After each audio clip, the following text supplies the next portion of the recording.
Le GTA 6 a été annoncé et une date de sortie a été communiquée. Ou une année si on peut dire. Et je te l'annonce tout de suite, c'est la fin du GTA. Et je vais te dire pourquoi. Mais d'abord revenons sur ce qu'on sait. Le trailer du GTA 6 est sorti et déjà c'est la plus grosse gifle de la décennie. Non pas en matière de graphisme, on y reviendra après, mais plutôt en matière de proposition dans la catégorie jeux vidéo. Pourquoi je dis ça?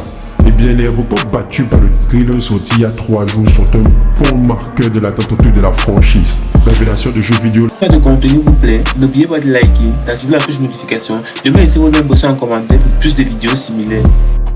Dans 24 heures. Ça fait que 3 jours, mais la vidéo a déjà comptabilisé plus de 100 millions de vues en 24 heures. Laisse-moi te dire que tous les youtubeurs ont posté dessus. Et quand je dis tous les youtubeurs, c'est tous les youtubeurs. Pour se remettre dans le contexte, déjà ça fait plus de 10 ans que le GTA 5 est sorti et qu'on attendait une suite logique. Des gens sont devenus fous même, d'autres en ont même perdu espoir. D'autres sont partis sans avoir eu la chance de voir ce thriller, malheureusement. Mais n'oublions pas que pendant ces 10 ans, il y a eu des péripéties entre temps dans l'histoire. Par exemple, un beau jour, un black hacker de génie trouva bon de demander gentiment à Rockstar Games des images des jeux juste pour visualiser à quoi ça pourrait ressembler. Et sachant que le jeu ne sortirait qu'en 2025, Rockstar approuva bien évidemment sa proposition.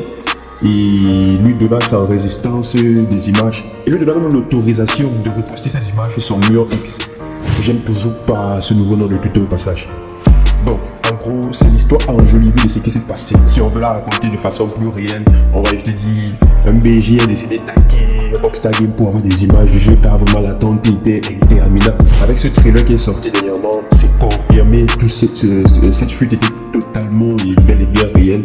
Le hacker a été retrouvé et la fin est heureuse. Mais bref, pour ce qui est des graphismes, comme je le disais plus tôt dans la vidéo, ça ne sera pas le jeu vidéo le plus réaliste que vous ayez joué malheureusement. Car même Rockstar nous avait habitués avec Red Dead Redemption. Mais comparé à la dernière sortie de la franchise de GTA, c'est vraiment une comparaison entre le jour et la nuit. Comme peut nous le montrer cette vidéo de la chaîne YouTube Betas. Retrouvez le lien dans la description pour voir la vidéo en entier. Mais pour ma part, je dirais que déjà le but de GTA est d'être vendu et de pouvoir jouer sur des PC comme celui de ton cousin, sur lequel tourne encore le Windows 11. Donc il faut que le ratio qualité-performance ne soit pas trop poussé pour que tout le monde y ait accès. Bon, je dis ça, mais j'utilise encore Windows 10, donc s'il vous plaît, Rockstar, pensez à nous les délaissés du monde du gaming. Cela n'empêche que les technologies comme le ray tracing, qui est la technique de simulation du comportement de la lumière dans le monde réel, ou encore le nombre de polygones, la technique de création d'effets réalistes de personnages ou d'objets 3D, utilisés pour le GTA 6, sont malgré tout à des niveaux extrêmement hauts en comparaison au GTA 5, qui est au passage le deuxième jeu le plus vendu de tous les temps derrière Minecraft. Donc, comme je disais au début de cette vidéo, c'est la fin de GTA comme vous le connaissiez jusqu'à présent. En 2027, il y a de fortes chances que ce soit le jeu le plus vendu de tous les temps qui sort.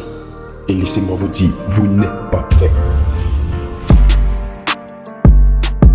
Si le contenu vous plaît, n'oubliez pas de liker, d'activer la cloche de notification, de me laisser vos impressions en commentaire pour plus de vidéos similaires.